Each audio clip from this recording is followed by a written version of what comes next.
Arinos, do Instituto Federal do Norte de Minas. Isso, Fátima. Fátima está começando a nossa gravação aqui. Então, desejar um bom dia para todos e para todas, né? Temos um desafio muito grande, tanto isso se refletiu no número de inscritos, né, no evento, numa inscrição inicial com mais de 300 participantes, né? E depois, num segundo momento, fomos aí para 150 inscritos, mais ou menos. Então, um desafio muito grande, que tem muita coisa boa, né, nas reuniões virtuais, e foi destacado no começo ali, mas também tem os desafios, né, de escutar melhor, de evitar delongar demais, né? A gente tem que se ater um pouquinho com o nosso tempo, porque são 40 minutos somente, né? Evitar cortar os colegas, né? Que às vezes a informação se cruza um pouco e a gente perde algum conteúdo, né? Então, nós temos aqui uma companheira que está colaborando com a gente, tá, Fátima? Você pode se apresentar, Fátima, pessoal? Sim. Bom dia a todos, eu sou a Fátima Brito, trabalho no Serviço Florestal Brasileiro, que hoje está na estrutura do Ministério da Agricultura, né, do MAPA. Sou aluna de pós-graduação da Universidade de Brasília e hoje eu vou fazer a relatoria aí da nossa reunião. Coisa bem rápida. Legal, Fátima, bom demais. Então, assim, nosso objetivo é ser uma oficina, algo mais prático, né? Relatar experiências, logicamente que não exclui a relatoria de estudos e pesquisas, né?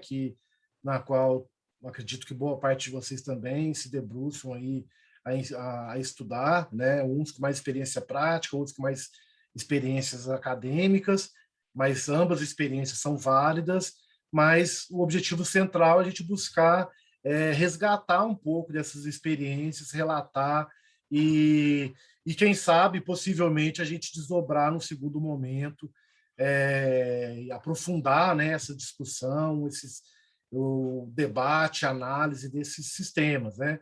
Então, nós estamos aqui num grupo que está analisando, que tem como pergunta geradora potenciais de consórcios e arranjos, que pode incluir tanto espécies nativas como espécies exóticas também, né? A gente tem que lembrar que os sistemas eles não são estáticos, né? Eles são dinâmicos. Acho que foi bem apresentado no começo, só para atender a demanda das famílias, ser um processo, uma construção participativa, atender diversos objetivos, né? Ecológicos, ambientais, sociais, né? Então, buscar abraçar diversos objetivos e também cada sistema está associado também a uma condição de uma área, né? O seu processo de degradação, né? O estágio que aquela área está naquele momento que vai ser passar por essa restauração. Qual que é o objetivo, né? O objetivo central do SACIS, né? É a questão alimentar, é a questão do mercado, é a questão da restauração, da parte ecológica, né? Então, isso é importante também. E como fazer, né? Qual que é o melhor sistema, qual que é uma proposta de trabalho que a gente possa trabalhar. Como exemplo, né, para a gente até iniciar a rodada de conversa, né, eu trago assim, uma área por exemplo, uma área do Campos Arinos, né, um cerrado que sofreu por degradação, já sofreu uma alteração, né, já foi desmatado. Aí as espécies regenerantes a gente pede diversidade, né, espécies regenerantes são aquelas mais agressivas, com uma baixa diversidade de espécies do cerrado, e o solo compactado, né, mas está no estágio médio ali de regeneração, e então, como objetivo, fazer um manejo dessa área, né, e trabalhar com enriquecimento, um manejo que pode envolver podas, enriquecimento, espécies agronômicas, né? Então, a gente vai, né, como um exemplo para a gente trabalhar, eu trouxe isso para vocês. Infelizmente, como a gente tem muita gente, o tempo nosso é muito curto, gostaria que vocês se apresentassem, né, como a Fátima está sugerindo aqui no chat, se apresentasse pelo chat, né? Nome, organização, de repente quiser deixar também um contato interessante, para a gente conhecer bem, detalhadamente, quem está participando. E quem for falar, a gente sabe que muitas às vezes estão para aprender, às vezes a timidez né, gera um bloqueio aí. Ao falar também, quem quisesse fazer uma breve apresentação, fica à vontade também, sempre primando pelo tempo, pensando que tem outros colegas querendo falar também. Então, rapidamente a nossa proposta, espero ficou claro, pessoal. Tem alguém que tem alguma dúvida sobre a nossa metodologia? Beleza? Então, legal. O pessoal está se apresentando aqui, pessoal. E queria abrir a nossa roda de conversa aí, né? Nosso bate-papo, para ver aí o que vocês podem trazer de experiências aí, né? De vivência que vocês tiveram ao longo da vida de vocês aí, da formação profissional. Fiquem à vontade em contribuir aí. Tem aqui as ferramentas de levantar a mão, né? Para pedir a fala. Fiquem à vontade, né, em usar essa ferramenta, e estamos aqui abertos para escutar os colegas aí, as colaborações. Alguém quer puxar a fila? Vinícius, que é o Abílio Vinícius aí, que é uma vasta experiência aí nos sistemas aí da região aí, Bílio, se quiser puxar a nossa conversa aí, vai ser um bom start. Eu prometo ser o segundo, alguém ser o primeiro.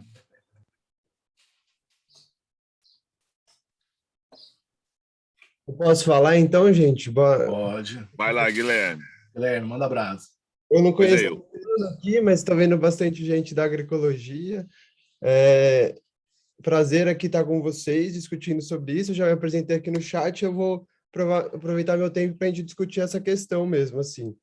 Eu acho que eu não venho com nenhuma contribuição bem direta, assim, de falar quais espécies eu acho que podem ser um bom consórcio, mas quando eu penso um pouco nos sistemas agrocerratenses e nesses princípios que a Paulinha apresentou para a gente, eu acho que um dos primeiros passos para a gente pensar nesses sistemas são essas abordagens participativas que a gente vai trazer para a comunidade, né? Pensando que a agroecologia como um todo, sistemas agrocerratenses como um sistema que surge da agroecologia, né, da valorização desses conhecimentos tradicionais, a gente tem que levar muito em consideração os contextos locais, né, o patrimônio sociocultural daquela comunidade também. Então, eu imagino que quais espécies a gente vai usar ali vai depender muito do que a comunidade já tem trabalhado, do remanescente de cerrado que vai ter ali naquela propriedade também, né, para a gente não para o pesquisador não vir com aquelas ideias malucas, né? De, olha, você pode usar tal espécie, espécies que talvez a agricultura familiar ou núcleo familiar nunca tenha visto, né? Então, eu penso que a abordagem participativa é um dos pontos importantes, né? Aí eu não vou entrar nisso, mas todo aquele aspecto do mito da participação social, né? Dos problemas que essa participação pode trazer quando um pesquisador vem com essa abordagem para o campo, para a comunidade. Então, acho que isso é uma coisa que o SACIS tem que dialogar bastante com essa outra área do conhecimento, né? Eu acho que de como fazer essa participação realmente trazer um empoderamento para as comunidades. E o outro aspecto que eu acho que é muito importante, eu acho que para a academia, principalmente, é a gente conseguir ter um quadro de análise dos serviços ecossistêmicos dessas espécies, né? Para a gente conseguir entender melhor como fazer essas composições com as espécies exóticas também. E eu digo isso porque eu acho que a gente ainda tem muito caminho pela frente quando a gente está falando das herbáceas, né? Que no caso do cerrado são as principais espécies.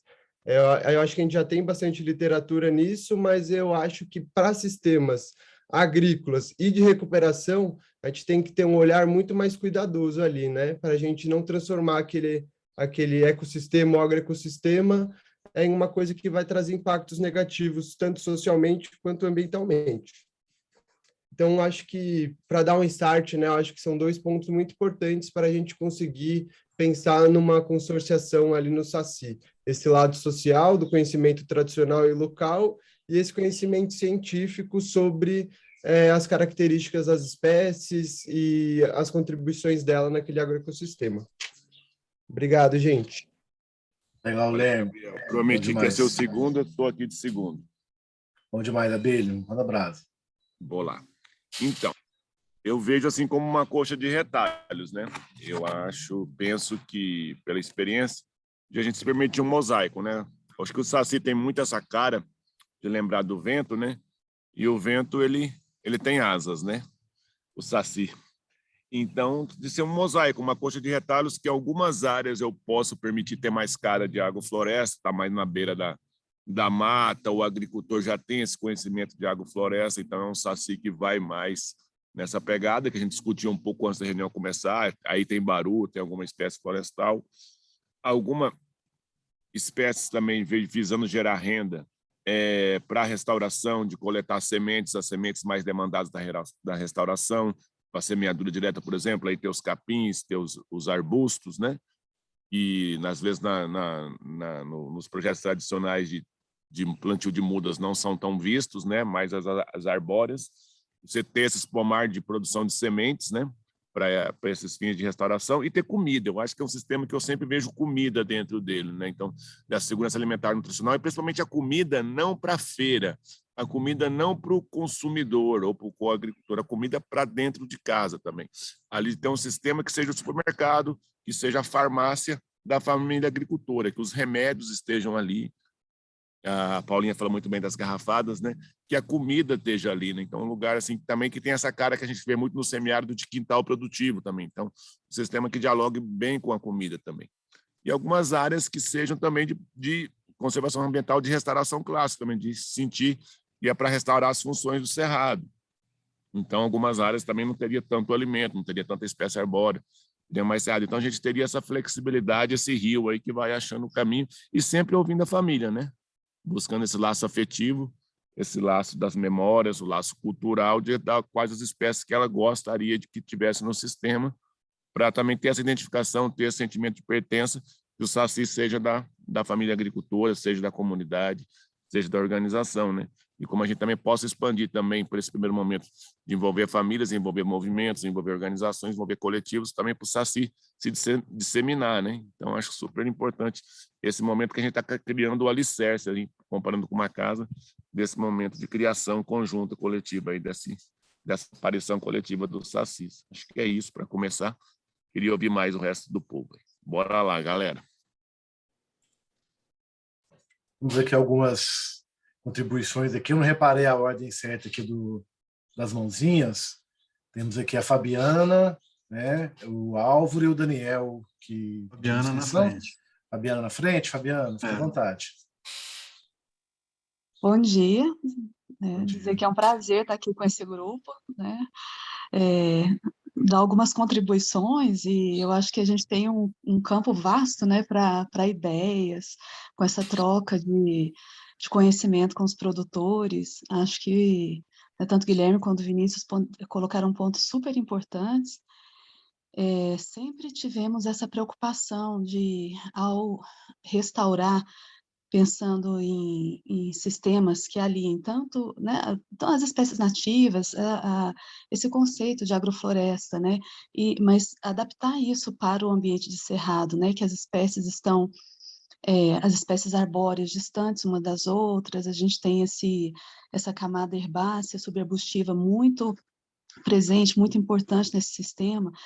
Então, como desenhar um sistema, né, que seja adaptado para o cerrado, né, para as vegetações savânicas e campestres, e a gente conseguir, desse sistema também, retirar o sustento das famílias, né? Isso é extremamente importante.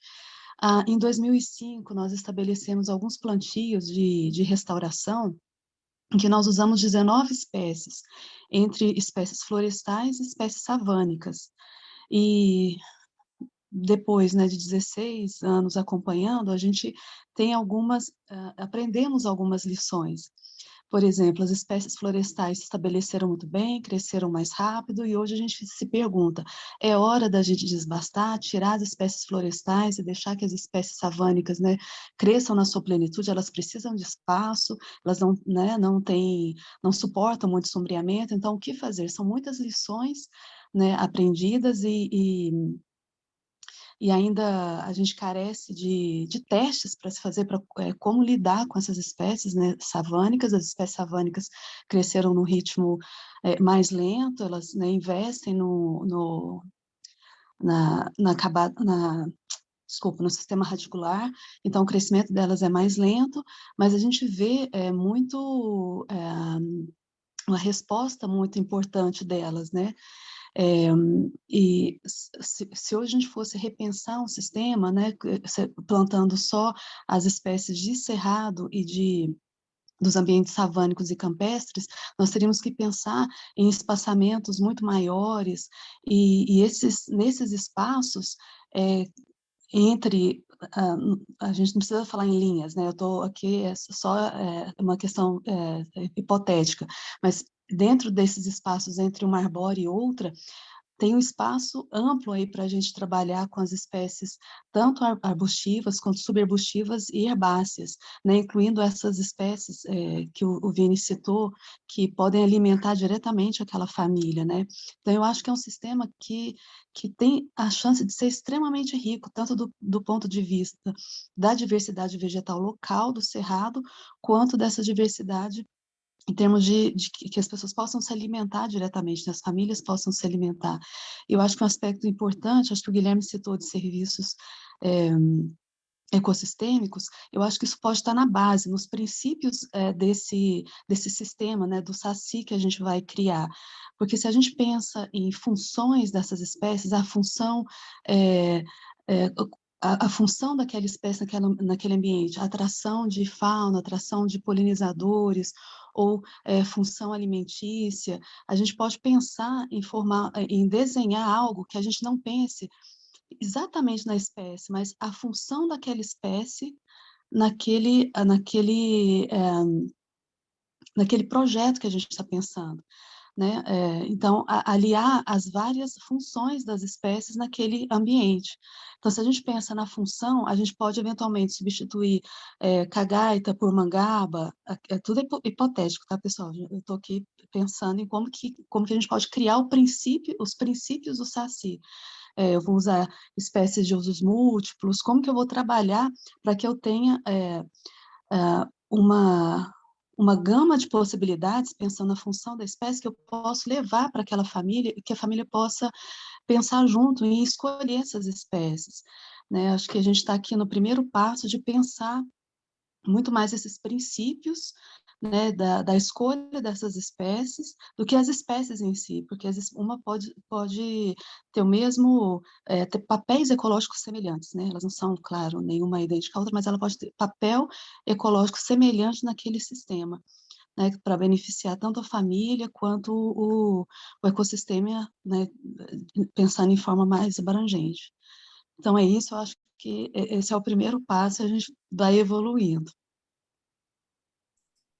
Legal, Fabiano, obrigado pelas contribuições aí.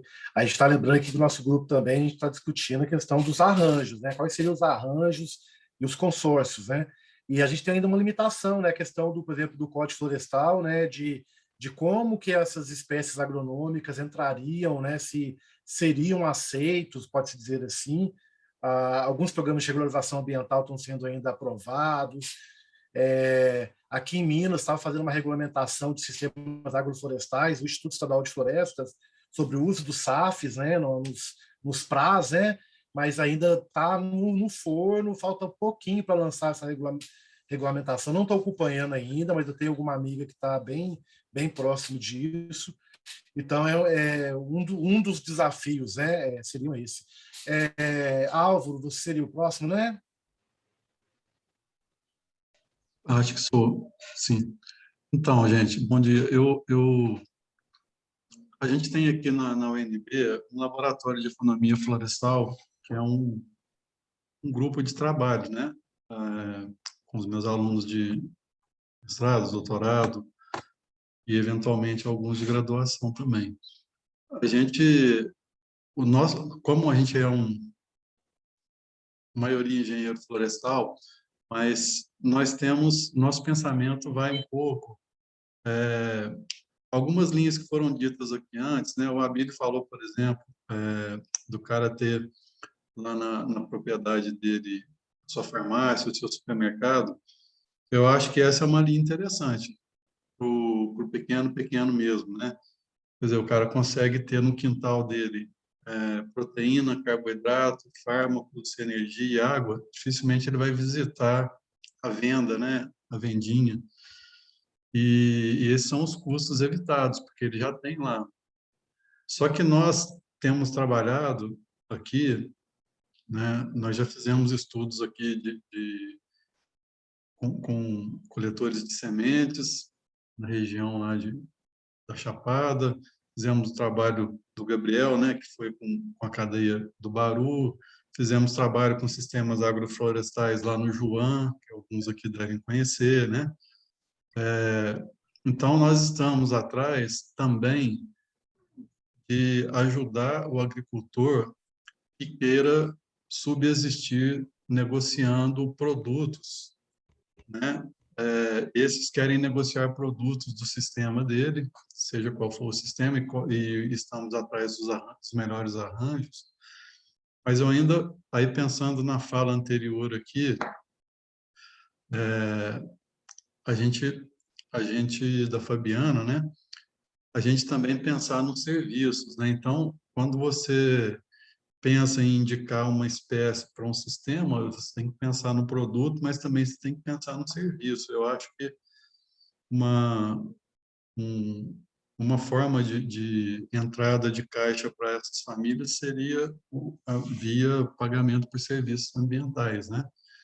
E em outros casos, os próprios produtos que podem ser gerados do consórcio. Então, a gente tem trabalhado aqui buscando entender quais são esses custos, quais são as receitas possíveis, né? Então, a gente já tinha essa linha de trabalho aplicando métodos de análise de investimento, análise de risco, e aí entramos num trabalho com o Felipe, há quase 2 anos, com o Felipe Ribeiro, e aí a gente está tentando juntar agora a indicação de arranjos de espécies com as nossas análises de viabilidade, né? E aí a gente consegue, às vezes, falar um pouco mais uma linguagem que atrai o produtor, o agricultor, porque o cara, às vezes, tem uma pequena propriedade e usa todo o solo da propriedade, praticamente tudo que ele pode usar. E aí nosso trabalho aqui é nessa linha de fazer essas análises, né?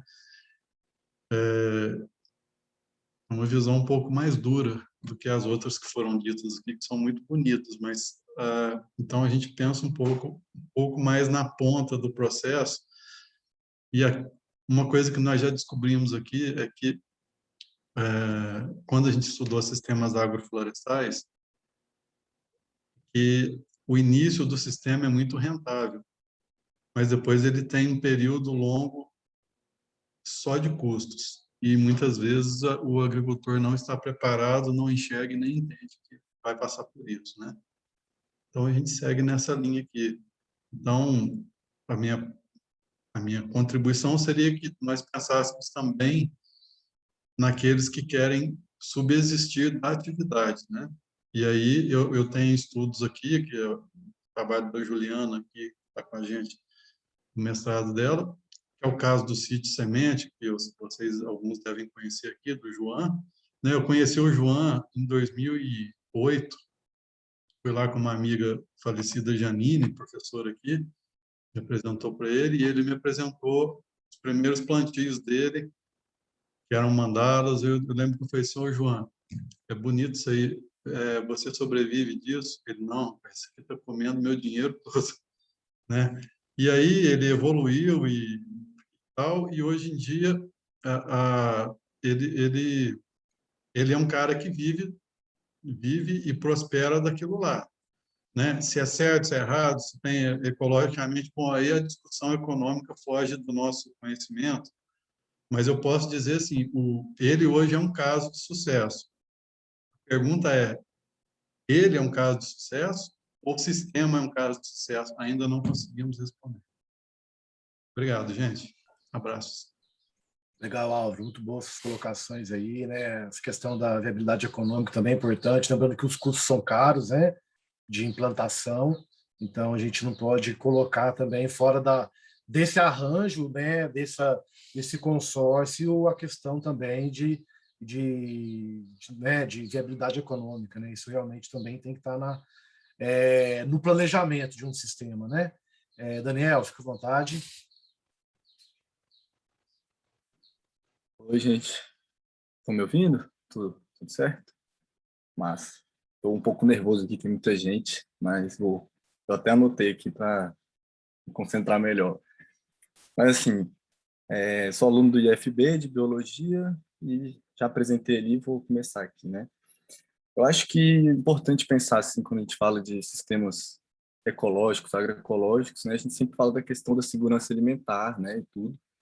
E quando eu penso em segurança alimentar dentro desses sistemas e dentro do que eu já vi, por exemplo, na Chapada e com as comunidades, né, tudo, eu penso muito na questão dos grãos crioulos, das nativas comestíveis, né, as punks, tipos de castanhas, o bauru, né, e o uso disso dentro do consorciamento ali, né, como uma forma de você estar tentando garantir, assim como uma subsistência, uma segurança alimentar para quem está tentando, né, restaurar, assim, né. Mas uma restauração 100% serratense, digamos assim, eu acho uma coisa muito complicada, assim, devido aos diversos, né, mosaicos e fitofisionomias e diferenças mesmo que cada planta ali vai precisar, assim, né.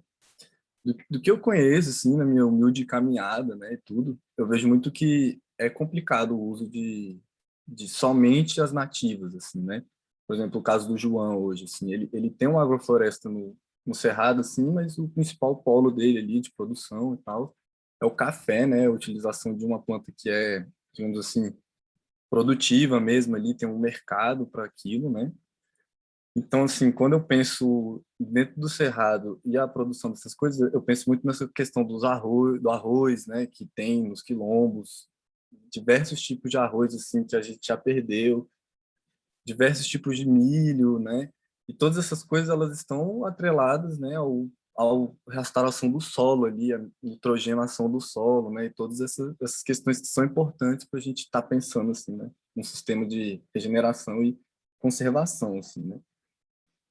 Aí, saindo um pouco da questão alimentar e entrando um pouco na questão da preservação, né, das endêmicas e tudo, tem um projeto assim, que eu acompanho muito, que é o CEPEAS, aí na Chapada, que ele já é uma forma muito produtiva, muito grande, assim, justamente com custo, né, e tudo, que ele usa um consorciamento, assim, de tudo quanto é árvore que dá, assim, inclusive as do Cerrado, assim, pelo que eu vi, assim, eu acabei só vendo por vídeo, assim, não tive a oportunidade de ir lá, né, no João eu já tive a oportunidade de ir lá e trabalhar um pouco, né, mas aí, o que eu penso, assim, com questão à preservação das nativas e usar elas no consórcio agroflorestal ali, ou coisas do tipo, né, por exemplo, um dos exemplos que eu tenho, assim, é a alobeira, né, que quando a gente usa árvores, pelo menos o que eu penso, assim, a gente está dando uma maior integração do solo ali com uma planta que está acostumada, que se desenvolveu ali por milhares de anos ali por estar naquele local, né? Então, por exemplo, a alobeira,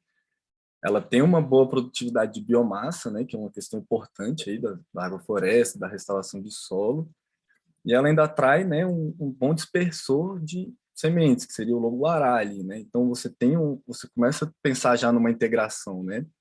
No caso do CEPES, ele consegue ter várias lobeiras, assim, por exemplo, numa linha de árvores ali com eucaliptos, né, todo aquele sistema agroflorestal, assim, né.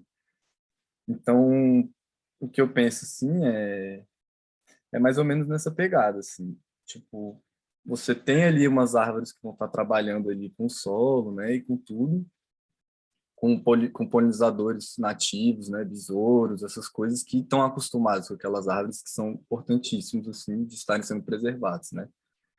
Então, eu acho que, além disso tudo, assim, é legal entender também que existe uma diferença assim, entre a restauração plena do cerrado, né, e a produtividade ecológica, assim, né?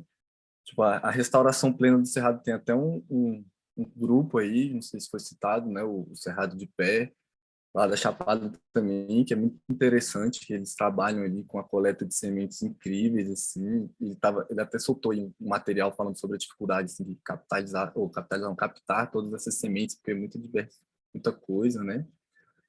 Então, eu acho que é uma coisa mais ou menos assim, é um pouco difícil esse consórcio somente com os nativos, mas é algo que é muito interessante a ser pensado, assim, por todas essas diversas integrações que você tem com a fauna, né? com, a, com o solo, né? E é aquilo, né? Observar as pioneiras que se apresentam ali nas áreas degradadas e tudo mais. É uma ótima forma. Eu acho que é isso, pessoal. Obrigado aí. Legal, Daniel. O pessoal pediu para fixar a pergunta aqui. Aí a pergunta, na verdade, essa que eu vou colocar são os potenciais de consórcios e arranjos de espécies nativas. Essa pergunta que colocaram no chat aqui, ela é a pergunta 1. Nós estamos aqui na pergunta 2. Coloquei aqui agora. Quais os potenciais consórcios e arranjos de espécies nativas, beleza? Daniel, obrigado, viu? Abaixa a mãozinha, por favor. Fábio, fica à vontade. Olá, pessoal. Meu nome é Fábio Padula. Eu sou da Reserva do Bacupari aqui em Cavalcante, Chapada dos Veadeiros, tá? Eu sou guardião da reserva, junto com a minha esposa. A gente tem uma experiência de 20 anos na exploração responsável do Cerrado, né? E eu, ouvindo a fala, né, assistindo a fala de todos, eu vejo que hoje tem um pouco de confusão assim, em relação a essa coisa de regeneração, recomposição do Cerrado, né? Na verdade, nenhum de nós vai conseguir fazer o Cerrado novamente. A gente vem numa luta, assim, né, na introdução de algumas espécies que nós selecionamos com importância econômica, né, e ambiental, e a gente percebe que isso é muito a longo prazo, né? Quando se pensa em plantar uma cagaita, por exemplo, né, a produção de uma árvore de cagaita vai ser com 15, 20 anos, né? Então, a gente partiu por um caminho, assim, eu sugiro isso, né, de pegar uma propriedade, seja lá qual for o tamanho, pequena, grande, ou média, ou minúscula, e setorizar ela em setores de exploração sustentável, né? Então, cada propriedade tem que ter sua reservinha legal, né, mesmo que seja muito pequenininha. Então, começar com essa questão do cerrado, né, as reservas legais, tentar imitar o cerrado adjacente, né? Então, o que plantar naquela fitofisionomia? Primeiro, identificar qual que é a fitofisionomia e o que plantar, o que já está plantado. Na verdade, o nosso professor caiu do céu, né? Não é a universidade, o cerrado está antes da universidade. Então, é tentar repetir. E a gente percebe que, repetindo, a gente consegue um resultado assim muito mais rápido, né? E mais vigoroso. Então, um exemplo dessa repetição, né? Eu vou lá, olho um cerradinho que ainda está em pé, adjacente àquele que eu quero fazer, eu vou tentar fazer sua semelhança. Vou coletar sementes dali, né, da proximidade, e ao lado de um carvoeiro branco sempre tem uma sucupira preta. Do lado de uma sucupira preta sempre tem uma mamacadela. Então, vamos repetindo, e a gente vai percebendo que existem trocas entre essas árvores, né? Trocas energéticas, que é o desenho original. Essa repetição faz com que a coisa aconteça mais rápido. Fica muito mais viçoso, vigoroso o cerrado, né? Gerar renda disso tudo é possível. Hoje tem mais de 100 produtos aí que dá para a gente gerar renda, né? Na verdade, o que a gente tem que criar é mercado. Eu venho lá de uma busca muito antiga, junto com o Evandro da Vaga Fogo de Pirinópolis, né? Na introdução do Baru, né? No mercado. Então, é um trabalho muito demorado, né? Mas a gente tem que fazer mercado. Eu vi o companheiro Daniel, se não me engano, falar sobre a lobeira. A lobeira, para mim, é uma das favoritas, né? gera muita massa, muita produção, um fruto fantástico para a produção de doces, geleias, bolos, né? Muito rendimento, uma pioneira, né? A gente tem que prestar atenção nessa coisa, quem são as pioneiras, né? Mas principalmente está ligado numa questão que é a aula da primavera, né? De solo. A gente pensa muito em recuperar cerrado, mas a gente não pensa em recuperar o solo primeiro. O cerrado é uma decorrência de um solo saudável. Então, criar de novo os micro-organismos de solo, né? Tentar fazer seus adubos, seus biofertilizantes líquidos, né? Aeróbicos ou anaeróbicos, tentar resgatar essa fertilidade de solo para o segundo passo, pensar na cobertura vegetal, né? Não é a árvore que é indicadora, não é a planta que é indicadora de um cerrado, de uma qualidade de solo, né? Então, a gente buscar esse caminho mais na raiz ali, né? E quanto às variedades, né, as espécies, eu acho que é a semelhança do que está próximo, né? Eu penso assim, não adianta eu querer fazer um cerrado, de uma fitofisionomia, de uma altitude de 846 metros aqui de Cavalcante, a mesma coisa ali de Minas, né? Numa outra altitude, é outro composê, né?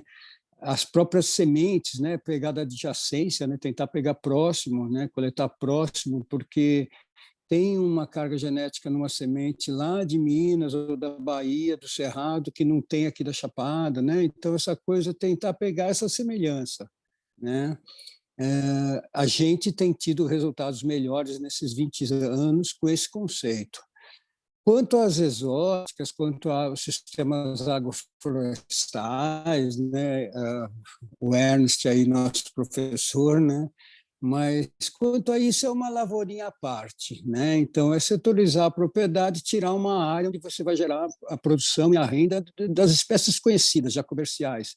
E aí a tecnologia usada, né, se é de processos ou de produtos, ou se vai ser uma agrofloresta, um sistema qualquer, enfim, é uma questão tecnológica, né, de escolha da tecnologia ideal, mas criar um setor da propriedade que vai ser o setor de produção dessas plantas exóticas, tentar usar a reserva legal ou parte dela, ou escolher um lugar onde você vai trabalhar o cerrado, né, te sair um pouco dessa poesia que a gente vai conseguir fazer uma recuperação do cerrado, não vai, talvez 100, 200, 500 anos, a gente vai tentar se aproximar disso, todos nós temos que ter essa missão, né, mas usar melhor os termos, assim, né, a gente vai fazer uma recomposição, um redesenho, até eu nem sei que termo usar, para te falar a verdade, né, uma regeneração, uma recomposição, não sei, a gente vai tentar replantar parcialmente aquilo que existia. É produtivo, é viável, é economicamente viável, não esquecer das espécies madeireiras, que é fundamental, plantar e explorar madeira não é crime, né? A gente tem as espécies madeireiras, faz um plano de manejo, legaliza isso junto aos órgãos ambientais, aqui na reserva nós temos um plano, nós temos aí quase 9.000 aroeiras plantadas, né? Um plano de manejo. É importante, hoje com 10, 12 anos você consegue coletar uma espécie madeireira, o tamburi é uma espécie super rápida, né, uma madeira super valiosa, sucupira é super rápido, não esquecer dos óleos, né, da copaíba, da alméciga, das resinas, né, das ervas medicinais, das ervas para perfumes, né? Tem muita coisa além de comida que a gente pode fazer, o artesanato, né? Essa semana aqui em Cavalcante foi até curioso, porque um produtor daqui saiu com uma caminhonete de xixá, né? Aí eu perguntei onde você vai com isso. Ele falou, não, vendi por R$ 1.500 essa caminhonete. Eu falei, como? Ele falou, para fazer artesanato, vai lá para a Feira de Brasília. Né? A casca das sementes do xixá, né? Então tem várias coisas que a gente pode usar. Desculpa aí me alongar, estou à disposição para qualquer dúvida, tá bom? Que bom, Obrigado. Fábio. Pessoal, infelizmente o tempo já está, falta 5 minutos somente, né? Fábio, muito obrigado pelas colaborações, toda essa experiência sua aí ao longo desse tempo, é importante estar aqui compartilhando conosco. Infelizmente temos 3 aqui, né? O Marcos, o Henrique e a Fabiana. Em 5 minutos, gostaria que fizesse um pequeno milagre aí da objetividade. Fica à vontade, Marcos.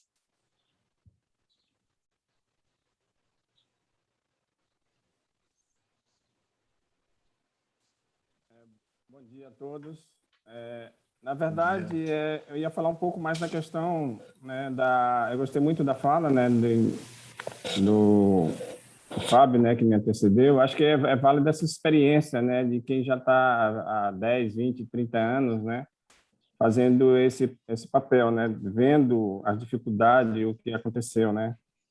Então, assim, com a pergunta orientadora, né, quais são os potenciais de consórcio, eu não saberia exatamente dizer. Então, acho que eu vou até deixar a palavra aí, né. Meu interesse maior era na questão dessa parte hidroflorestal, né, tentar quantificar, né, essa questão com esse sistema, né, a questão da redução, por exemplo, de erosão, a questão dos sedimentos, a questão da infiltração da água, que é onde eu trabalho, na parte de hidrologia, né, a questão do sequestro de carbono, né, principalmente nas raízes profundas, então essa questão do solo. Então, era como tentar quantificar, que eu acho que ainda carece muito de metodologia. Por exemplo, eu trabalho na Agência Nacional de Água, né, tem um programa O Produtor de Águas, né, que acho que muitos de vocês conhecem, mas é de tentar quantificar isso, né, ou seja, esse papel sócio, né, esse serviço, né, ecossistêmico que esse sistema trazem, né, como quantificar isso de fato, né. Então, essa é a minha preocupação. Então, eu vou deixar a palavra para outros aí.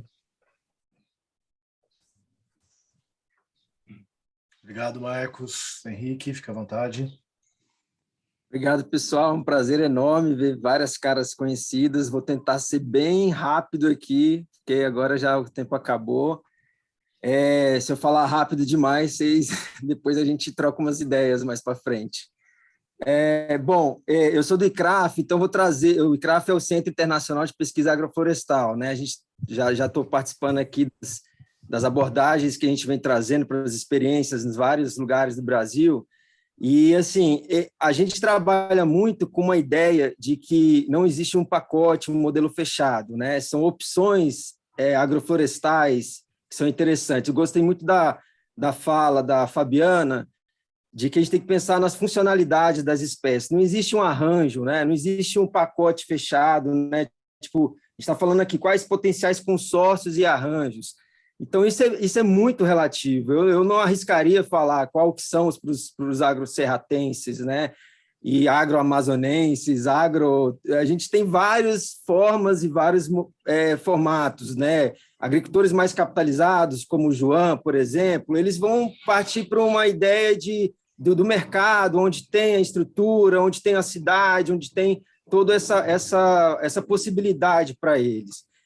Agricultores tradicionais, como lá em Grão-Mogol, ou então em outras regiões de Minas Gerais, a gente vê aí próprio Arinos também, estão descapitalizados, eles não conseguem se organizar cooperativas, às vezes tem uma ou outra. Como é que eles se organizam para isso, incluindo nesse... Ou seja, tem que pensar, a gente trabalha muito numa abordagem de um diagnóstico participativo muito bem feito, onde a gente consiga realmente observar quais são as potencialidades daquela região. Eu não gosto dessa palavra de subsistência, me desculpe o professor Álvaro que falou, outros também falaram, eu gosto dos meios de vida dos agricultores, não, eles não estão subexistindo, eles estão querendo viver daquilo, de fato, e vivem às vezes muito bem. Então, acho que é uma coisa que a gente precisa pensar juntos de quais são os consórcios e arranjos, é pensar muito mais na abordagem de como criar esses consórcios e arranjos. Então, só deixando um pouco essa fala, a normativa mineira, rapidinho, o professor Gabriel Valadão, ela está quase saindo do forno, a gente participou desse processo, então eu falei com o Tiago de IEF essa semana, cobrando dele isso, então está quase saindo mesmo, parece que está o próximo que está na fila lá para sair, e vai ter muitos elementos para isso, monitoramento desses sistemas, para saber se eles estão tendo a efetividade deles, vai depender muito disso, de como que a legislação, aí eu trago esse aspecto para o arranjo, 50% né, de nativas e exóticas nos consórcios, como é que a gente trabalha isso com os grandes, pequenos, médios agricultores? A gente quer uma agrofloresta ou sistemas agroserratenses com grande escala, então é outra perspectiva, incluindo animais, é outra perspectiva, incluindo, sei lá, os agricultores tradicionais enfim, né, que a gente vê aí no norte de Minas Gerais muito fortemente, né, outros agricultores mais capitalizados em cooperativas lá no sul de Minas. Como que a gente trabalha esses vários aspectos sociais, né, e econômicos, mercados também, para a gente poder indicar esses arranjos. Então, aqui eu acho que a gente não vai conseguir falar os arranjos, a gente pode falar inúmeras espécies, inúmeras potenciais, mas as funcionalidades, se a gente quiser partir para esse princípio, falar, ó, tem tantas espécies que sejam desses grupos funcionais, tantas espécies que tem que ser daqueles outros, para esse tipo de agricultores ou para esse tipo de escala. Eu acho que a gente pode criar o contexto, pensar nos contextos, assim como a gente trabalha. Observe o contexto, vamos criar opções para esses contextos. Então, a gente pode pensar nisso. Talvez em uma oficina mais participativa mais para frente, a gente pode até conduzir isso, se vocês quiserem, a gente tem experiência bastante ampla nisso, da gente poder falar como que a gente cria contextos, como é que a gente observa a paisagem, os territórios, e a gente cria esses vários contextos, e aí, assim, a gente começa a criar as opções agroflorestais ou agroserratenses, o que seja, para esses contextos específicos. O Vini participou aí de umas oficinas que a gente trabalhou, e é bem nesse foco que a gente trabalha para poder indicar o que é interessante para aquelas vidas, para os meios de vida desses agricultores. Eu fico por aqui, deixo o pessoal falar aí também. Desculpa eu ter falado rápido. Henrique, deixa eu te cortar um pouquinho, desculpa. A gente está faltando menos de 5 minutinhos, uns 2 ou 3, para finalizar de trocar de moderador e relator. Licença. E vou voltar aqui para minha sala principal. Bom dia. Bom dia, obrigado. Paulo, fica à vontade. Bom dia, eu vou fazer uma fala bem breve, então, mas trazendo muito isso dos consórcios e do arranjo. No início do ano, a gente teve o apoio do WWF para fazer uma sistematização e um aprofundamento também lá no OSIEL, junto com o pessoal da ONG Piqui, a Ana Carla, o Gustavo, o Vinícius, inclusive, que fez as ilustrações, ele é agrônomo, estava na equipe junto com o planejamento com a gente. Então, dentro do arranjo e inserido no contexto lá do OSIEL, a gente chegou que o arranjo, ele, na verdade, deveria ser guiado de acordo com 3 principais objetivos, né? O objetivo econômico, sociocultural, para trazer espécies que a família já tinha um conhecimento, já tinha uma praticidade, então, para facilitar, né, o manejo e que essas espécies sejam adaptadas, sejam habituadas com a região onde o OSIEL estava inserido. Então, a gente também buscou identificar algumas espécies que já estavam ali, que se desenvolveram a partir de outros plantios ou projetos de restauração. E o outro... então, são esses 3, o econômico, o ambiental e o de resgate sociocultural. Isso para as espécies nativas, né? E dentro da escolha dessas espécies, muito pela essa questão da gente tentar reconhecer e dialogar com a estrutura da composição florística do cerrado, a gente quis equilibrar o que o cerrado tem dentro da sua ecologia de proporção de arbóreas, herbáceas e arbustivas, e quais foram as espécies listadas também, qual era a proporção das espécies solicitadas, indicadas pelas famílias. Então, aí a gente chegou numa média para fazer a composição do sistema lá no OSIEL. Amanhã a gente vai ter uma mesa que a gente vai contar com mais detalhes essa experiência, então também fica o convite para vocês continuarem com a gente amanhã também. Temos 1 minuto, acho que eu passo a palavra para o professor Gabriel aí, falar o que ele achou aí do processo nesse 1 minuto. Vai lá, Gabriel. Pessoal, então, para a gente fechar o grupo aqui, queria agradecer muito a participação de todos, né, de diversos setores, de diversas áreas, de diversas perspectivas. Acho essa questão do diagnóstico é muito sério, né, muito forte. Eu acho que isso entra também numa assistência técnica apropriada, né, mais de lado a lado do agricultor, construindo essas propostas, não chegar com aquele modelão pronto, naqueles projetos de 1 ano, ninja, que o pessoal tem que bater metas e fazer diversas ações, né, e às vezes o próprio tempo do projeto não permite essa construção mais lenta e gradual. E a relatoria, e a gente vai para outra sala. Mas vai entrar o ícone para encaminhamento, é isso? Não, a gente vai... então, já está chegando a Fátima, então a gente não vai... Na verdade, nós ficamos, os moderadores é que mudaram. A gente já está aqui, nem viu. Nem percebemos. Já gente, existe a complexidade, né? Chega chutando a porta, chega chutando a porta. Online. Gabriel, eu não tinha que parar de gravar lá na outra sala? Não deu tempo, não. Quando eu ia apertar o botão, já pulei para outra sala. E agora? Agora já está sendo gravado aqui, gente. Vamos aproveitar. Aqui está gravando, né? Aproveitar a gravação. Teoricamente, lá está gravando também, né? Sim. Também. Eu vou pedir para a Thay confirmar, gente. Então, agora é com vocês aí, Gabriel. Pessoal, estão aí novamente aí, estamos juntos aí. É um prazer estar aqui com vocês. Vamos trazer um pouquinho da discussão do outro grupo, né? O que seria a pergunta geradora sobre os arranjos, né? E os consórcios. É muito difícil, né? Devido às diversas particularidades que existe no processo de restauração, de introdução de um sistema. É difícil você trazer uma proposta, né? Debater uma proposta e algum modelo, né? Então, tivemos algumas contribuições específicas, de observar a dinâmica das espécies na vegetação nativa, no cerrado, né? Então, me fugiu o nome, Fátima, não deixa mentir sozinho, não, que já tem uns 20 anos lá no processo de restauração, né, lá em Cavalcante, que trouxe alguns arranjos de espécies nativas do Cerrado que sempre... É o professor Fábio... Não, professor não, é Fábio Pádula. Guardião da Reserva Legal, não sei de onde lá. Esse dos 20 anos. Acho que é uma RPPN, eu acho, né? Isso. De Cavalcante, eu acho. Exatamente. Foi muito reforçada a questão de ter diversas opções para diferentes contextos, né? A capitalização do agricultor diretamente... A gente tem aí um conjunto de pessoas, de produtores rurais descapitalizados, né? Por exemplo, a região de Arinos. A gente tem assentamentos aqui a 70 quilômetros, de acesso difícil, de estrada de chão, de produtores descapitalizados, né? Foi levantada a questão da viabilidade econômica também, né, dos sistemas, de não ter o foco da segurança alimentar, né, que é importante ter o sistema ali como a farmácia da família, como o supermercado da família, né? Isso foi destacado, mas também teve essa questão também da viabilidade econômica, que foi levantado também no grupo, né? Uhum. Então, a questão do diagnóstico, da importância do diagnóstico, eu estava concluindo ali no grupo a questão da importância da assistência técnica, né?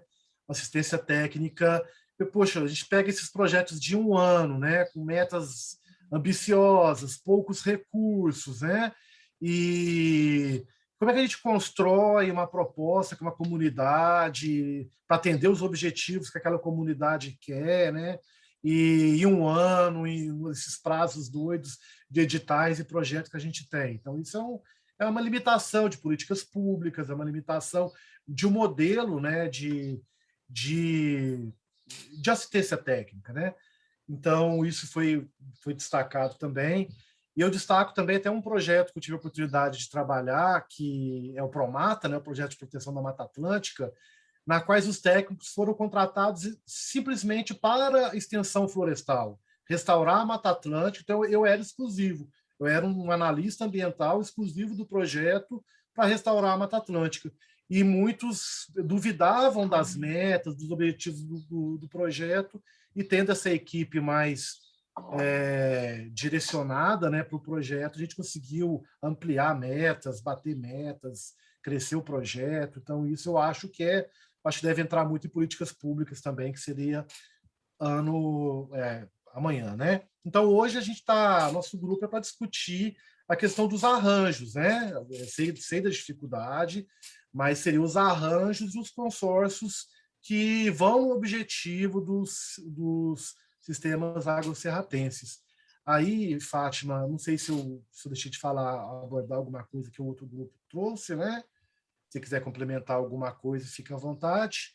Para aí a gente abre aqui para o pessoal, para a gente continuar a nossa roda de conversa. Dentro dessa perspectiva de arranjos e consórcios, tem 2 já inscritos aqui, não sei se era do grupo anterior, ou já é para esse grupo. Uhum. Gabriel, o Fábio Pádula, que é o guardião da reserva, lá da Chapada dos Veadeiros, ele falou também a respeito de que a gente devia, como foi a palavra que ele usou? Deixa eu procurar aqui.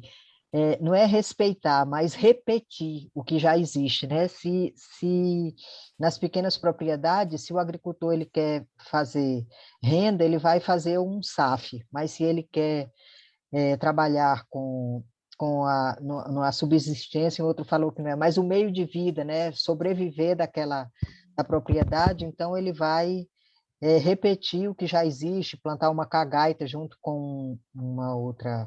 Ele falou uma série de coisas lá, até do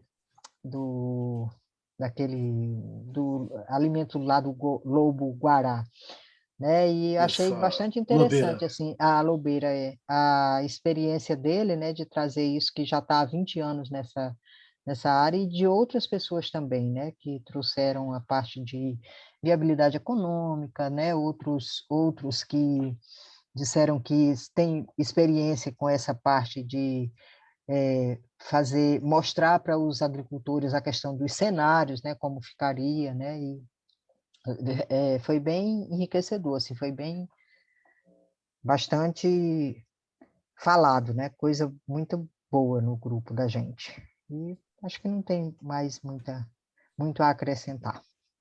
Ah, legal. E uma coisa que foi destacado muito também é a questão dos serviços ecossistêmicos, né? Sim. Até para discutir viabilidade dos sistemas, a gente tem que colocar na conta também o serviço ecossistêmico que o sistema está se propondo. Então, A isso questão foi da destacado, recuperação esqueci do de solo, falar.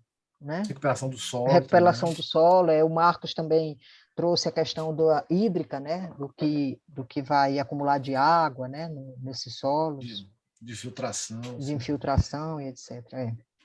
Vamos começando Bastante nossa rodada aí, gente. Desculpa aí alongar um pouquinho. E aqui já está Nos gravado, atentei né? com o tempo, né? Já está gravando. Tá.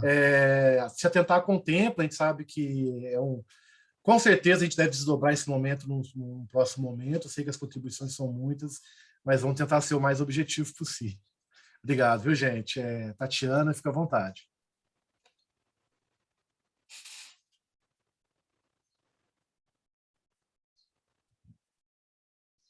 Ela está inscrita ou só a mão que está levantada? Tatiana? Oi, não, eu estava inscrita, eu fui uma das últimas a falar antes de vocês entrarem. Pode ter sido um probleminha aqui, desculpa. Tranquilo. Reginaldo Proc, nosso colega aí, fica à vontade. Gabriel, também levantei a mão aqui sem querer nesse primeiro momento, ok? A gente vai, em outro momento, a gente fala. Tranquilo. Eu levantei minha mão aí. O Darcy foi agora. Agora eu levantei minha mão, tranquilo? Obrigado, fica à vontade. Então, eu sou agricultor familiar, moro em Araguacema, no Tocantins, à margem do rio Araguaia. A minha comunidade é 130 famílias, sou presidente de uma associação, e a minha contribuição, o que eu vejo nessa discussão hoje, que a gente está, que está sendo muito boa, estou me apaixonando pelo Saci, né? A minha esposa falou assim, cuidado, apaixonar demais por esse Saci não, né? Mas eu já estou apaixonado pelo Saci, e hoje, como um pequeno produtor, como agricultor familiar, como diz a história, no meio desse Saci, o que se deve plantar, o que vem a plantar, até na última fala do companheiro lá no outro grupo, ele falou, o Daniel, na questão, o que se a gente tem que se preocupar, entendeu, com a questão do cerrado. E eu tenho essa preocupação. O que plantar? Por exemplo, mandioca dá bem em qualquer solo, tipo de solo? Dá, entendeu?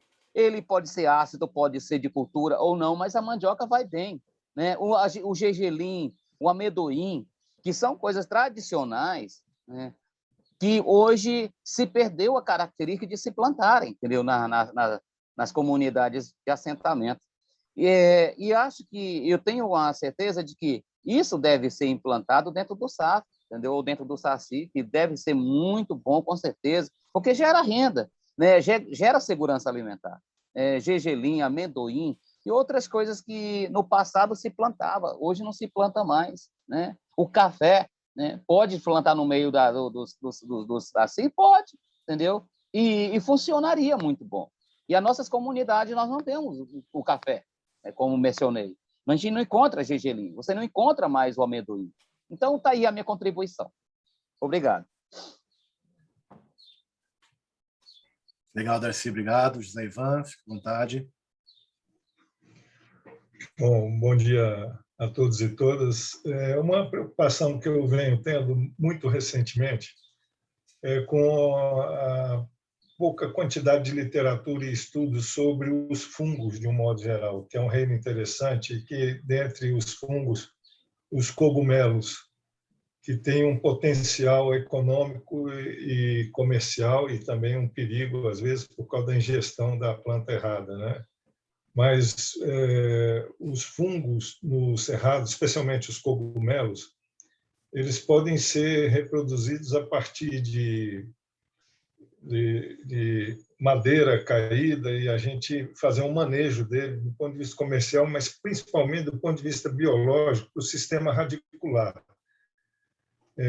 Acho que merece muita atenção, porque o fungo tem a propriedade de desenvolver os que eles chamam de micélios, que são as redes de conexões entre esses fungos embaixo da terra, e preparam o solo. Há pessoas que estudam isso com profundidade, que entendem até que existe um sistema de comunicação de planta-mãe e planta-filha pelo regime dos micélios, com trocas de nutrientes que fortalecem as plantas fracas. É um debate muito profundo, mas eu acho que a gente podia ter alguma literatura, alguma coisa de como manejar os fungos para melhorar o solo logo abaixo. Quais os fungos, quais os cogumelos que podemos e deveremos desenvolver no Cerrado como perspectiva comercial e de fortalecimento do solo? É a contribuição.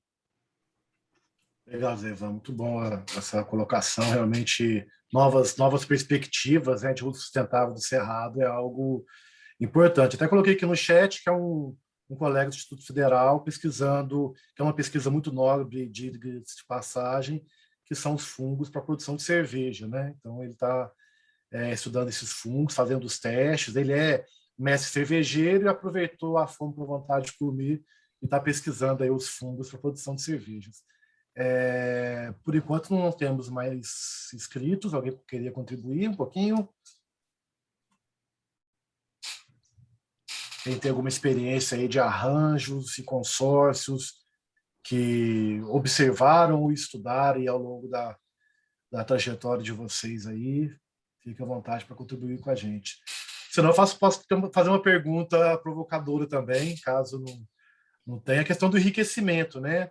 Se alguns de vocês já trabalharam com o cerrado, com enriquecimento, manejo e enriquecimento do cerrado, porque a gente tem muito cerrado degradado, de baixa diversidade, né? Inclusive, Cerrado é hotspot, isso não é à toa, é porque boa parte da sua vegetação já foi suprimida.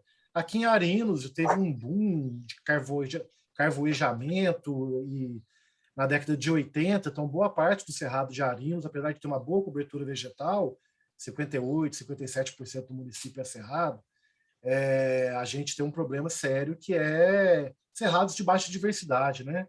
Então, é um questionamento de pesquisa que eu venho me trazendo ao longo desses anos. E, né, tem a Luísa aqui escrita, a Luísa. E se alguém tiver alguma experiência nesse sentido, quiser relatar para a gente aqui, seria bom, até para eu planejar o manejo, porque eu tenho uma área, né, o próprio professor Reginaldo Proc também, que está aqui no grupo, me ajudou nessa área, de como manejar. Então, estou me planejando para o final do ano para montar um experimento aí nessa área, que é uma área cercada que eu tenho aqui no Campos Arinos, que é para manejo do cerrado. Luísa, fica à vontade.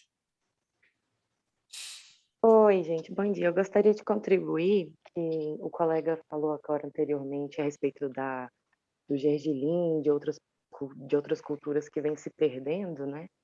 Não vêm se plantando mais. E eu tive uma experiência no Jardim ABC com um colega que formou junto comigo em agroecologia.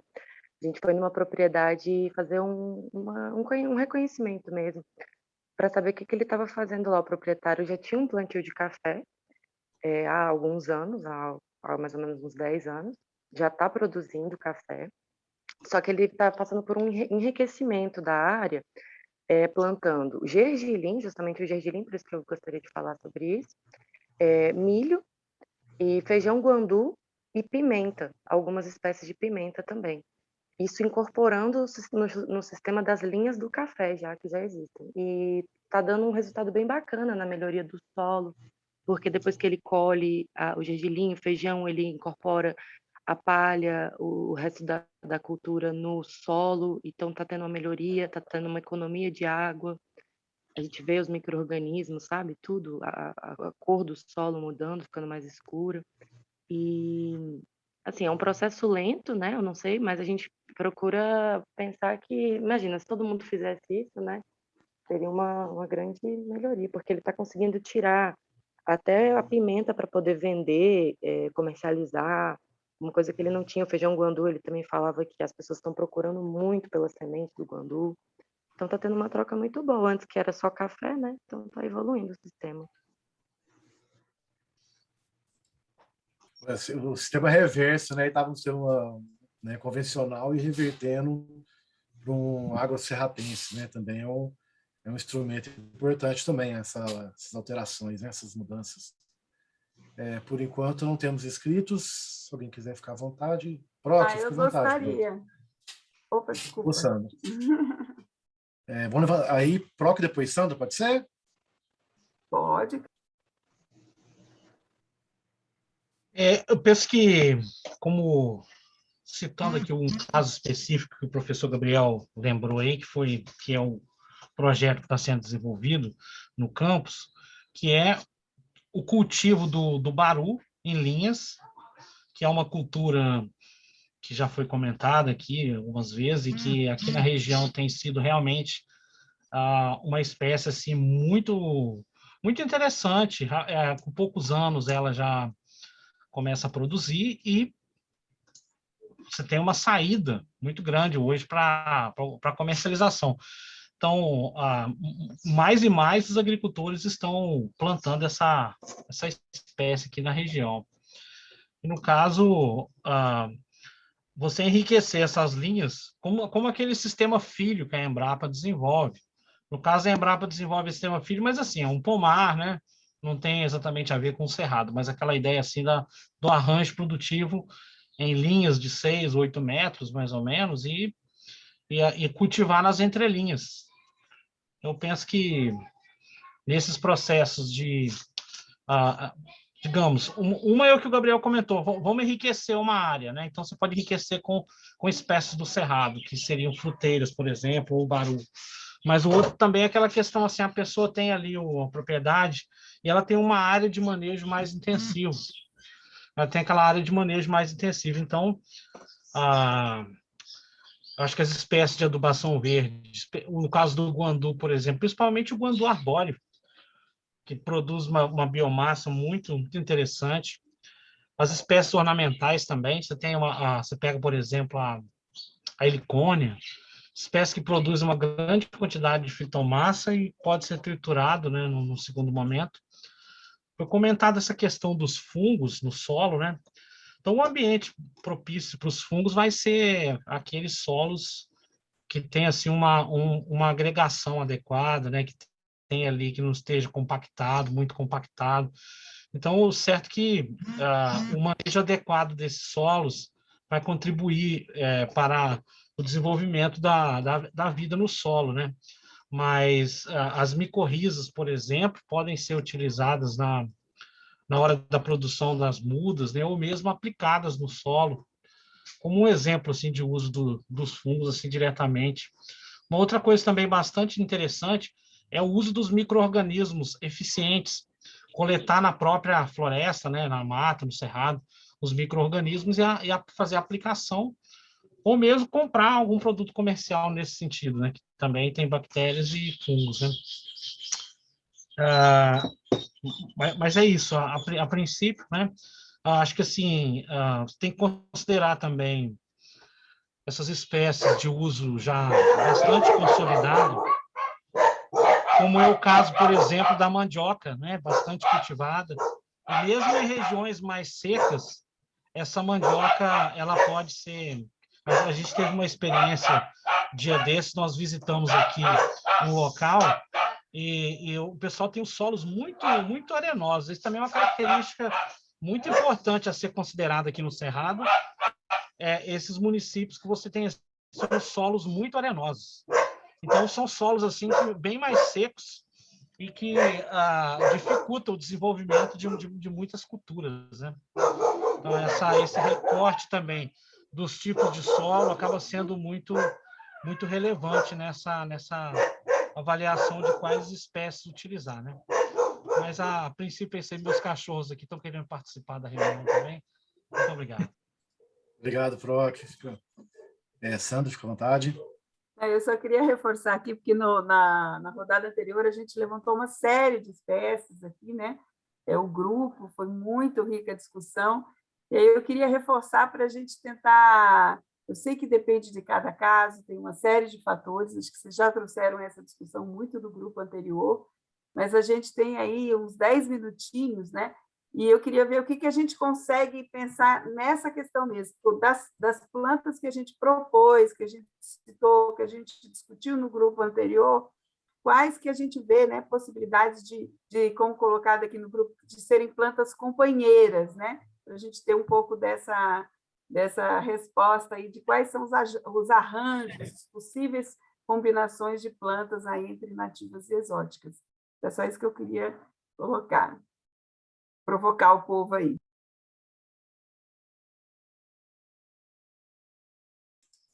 Legal, Sandra, obrigado. Pessoal, vamos lá então, foram cutucados aí, ó. O que vocês podem trazer para a gente aí de propostas, de vivências que vocês... Opa, bom dia, vocês estão me ouvindo? Só um momento, só para... Desculpa atrapalhar.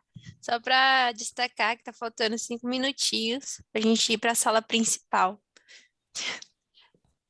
Legal, Tainara, obrigado. Conseguem me ouvir, legal? Sim, estamos sim. Primeiramente, bom dia a todos aí, prazer estar aqui. Parabenizar aí os organizadores aí, que convidam essa galera aí para debater esse tema. Eu queria compartilhar com vocês uma experiência que eu estou tendo aqui próximo de casa, um terreno baldio. É um terreno até onde o pessoal costuma jogar lixo, acumular entulho. É um terreno... É preciso dizer que não estamos escutando. Vai estar um pouco baixo. Sério? Pode ser um problema no meu microfone. Agora melhorou. Ficou melhor? Tem que falar mais perto do microfone. Falar um pouco mais perto. Então, compartilhar a experiência que eu... Sim, compartilhar com vocês a experiência que eu estou tendo aqui próximo de casa. Lá, eu estou fazendo um consórcio com algumas espécies nativas, como o guandu, uma espécie nativa como o jatobá, o pequi, o jerivá, o cajuzinho do cerrado também, a lobeira. E nesse sistema eu estou lá há uns 2 anos. Também tem feijão de porco.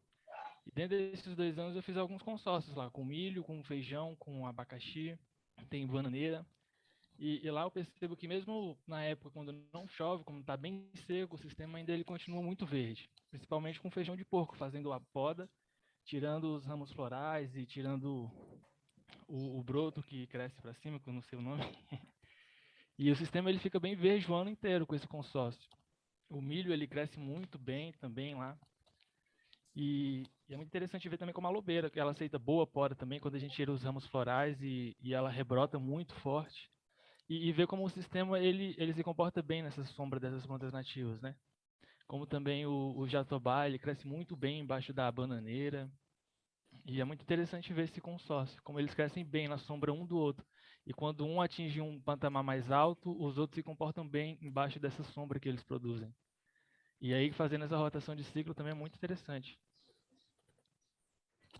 Daniel, por favor, você pode repetir o início das espécies, além do jatobá que você falou, porque eu só consegui pegar o jatobá de árvore. Sério? Eu falei sobre o jatobá, tem o pequi, o jerivá, tá. Lobeira...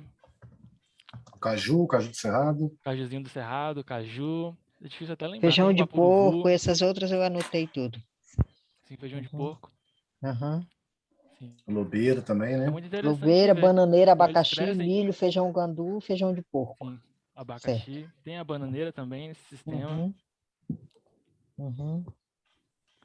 E também tem a hortelã. A hortelã, ela cresce muito bem. É interessante ver como ela fica seca, na época da seca, né? Mas mesmo sem irrigar, sem adubação, ela resiste todo o período da seca, perdendo todas as folhas. E quando volta a chuva, ela rebrota novamente, fica verde, fica linda, floresce. É muito interessante perceber isso também. Como se fosse a hortelã sozinha, eu acredito que ela não resistiria ao tempo da seca, né? Mas como ela está ali consociada com várias outras plantas, várias outras espécies que protegem, que com a poda retorna essa biomassa e essa água para o solo, consegue todas as plantas passar pelo período da seca muito bem, sem precisar de adubação ou de irrigação. E qual é o tamanho dessa área, Daniel? Aproximada. São 10 por 10, 100 metros quadrados. Legal. E é isso. Legal, Daniel, obrigado.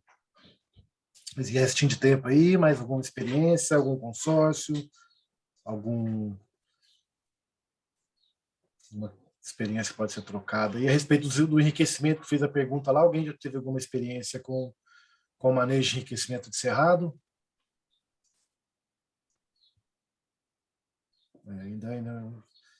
Se o sistema agroflorestal em si já tem poucos estudos, né, mais adaptado aqui para a realidade do cerrado, enriquecimento, então, é uma coisa, com certeza, menos ainda, né? Porque temos uma dificuldade, né? Porque é muito complexo pegar já uma vegetação que está em estágio de regeneração e manejar essa vegetação, né? Para poder produzir produtos, serviços, né? Alimento.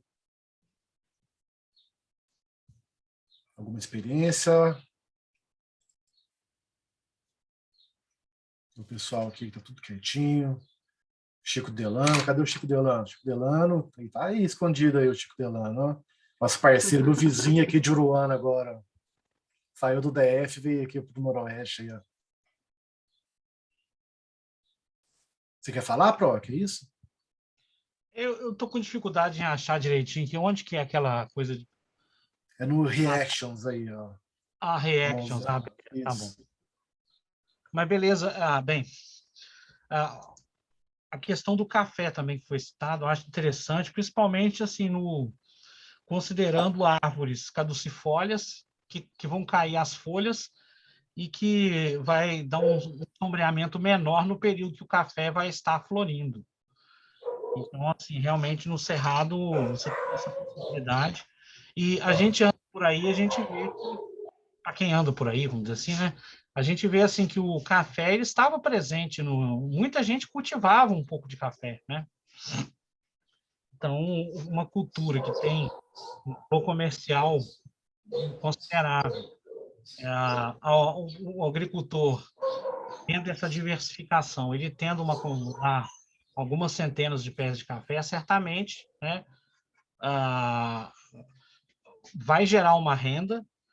E ainda mais se tiver umas gotinhas d'água, se tiver alguma irrigação, né? Mas se pensar em zero de irrigação, com certeza, manejando a fitomassa, você vai conseguir produzir um pouco de café sombreado, né? Café sombreado. E também, assim, acho que havendo água, a bananeira realmente é uma espécie incrível, porque ela produz muita biomassa, segura muita água, assim, quando você corta ali as bananeiras e tal. Então, havendo água, pensando assim em sistemas agroflorestais do Cerrado, sem dúvida nenhuma, a bananeira tem que estar presente, né? E é uma geração de renda de curto prazo, né? Uma geração de renda de curto prazo. Acho que assim, o abacaxi também é bom, mas como a gente teve uma experiência, bem, tem que ser irrigado ou por exemplo, sombreado, né? Talvez se tiver um pouco sombreado com a mandioca, por exemplo, né? O consórcio abacaxi-mandioca é uma possibilidade, né? E como foi... então, esses plantios que têm entrelinhas largas, pode aproveitar o período assim, das águas, né, para plantar milho, feijão, como foi comentado, né? Culturas de ciclo curto. E também usar e abusar desses adubos verdes, né, que certamente vão contribuir bastante. Para finalizar, uma espécie que eu estou bem interessado atualmente, estou com 30 mudas assim, em desenvolvimento, é a pitaia. É uma espécie que tem um valor comercial bem interessante. Hein, Gabriel? A gente até viu o Nardelli, o agricultor aqui da cidade, dia desse, falando sobre a pitaia. Ele cultivando pitaia numa região de solo totalmente arenoso e sem irrigação. E ele ainda consegue produzir para vender.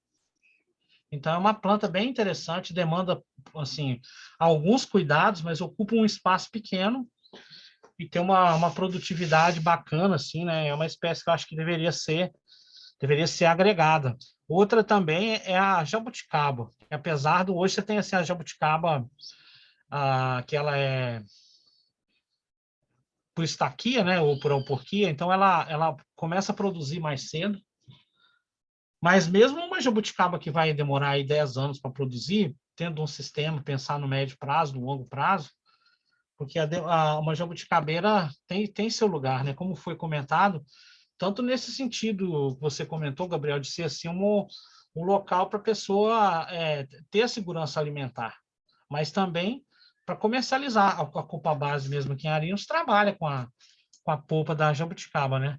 A pessoa, de repente, não vai colocar trocentos, mas é certo que está fazendo ali um pé de meia, está fazendo uma poupança para o futuro, né? Vamos pensar numa espécie dessas, né?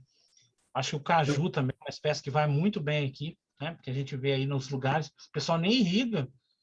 E uma espécie que é para finalizar, né? Uma espécie que é mais do semiárido, mas que a gente vê aqui em Pintópolis, em Urucuia, porque o solo é muito arenoso, né? Já tem essa transição para caatinga, mas a gente vê muito umbu, né? Um pouco de umbu, não sei se esse umbu foi plantado ou se é nativo. Eu sei que o pessoal aqui, e essa é uma espécie tão bacana, né? Que de repente também devesse receber um pouco de atenção nessas áreas de cerrado, principalmente que são mais arenosas, né? Que tem mais seca. Ok? Proc, obrigado, viu, gente? Falta um minuto para a gente voltar, né? Foi destacado aqui no chat a questão do café sombreado aqui no Norte de Minas, a questão da mandioca, a hora para nobres também, né? Então, o pessoal está contribuindo, concordando, né, com o que foi falado aqui e algumas outras espécies que estão sendo citadas aqui no chat. Sandra, já antes quer fazer algum fechamento aqui do grupo? Ok, alguém quer dar a última colaboração? Faltando aí poucos segundos. Acho que o Delano está aqui fazendo um relato aqui no chat também. Mas é um textão aqui, se ler vai cortar. Então, pessoal, agradecer as contribuições aí. Vamos agora para o nosso grupão, juntar todo mundo lá e vamos continuar essa interação positiva aí. Agradecer a contribuição de todos aí, né, de todas também. E estamos aí retornando para o grupão e vamos que vamos, né? O desafio é grande, o caminho é longo, somos poucos, ninguém larga a mão de ninguém, porque o caminhar aí é desafiador.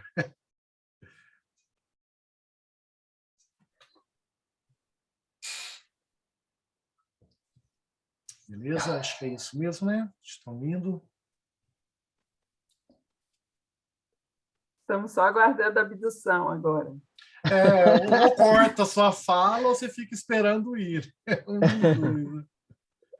Eu vou fazer uma pequena contribuição em relação Agora marcou um minuto.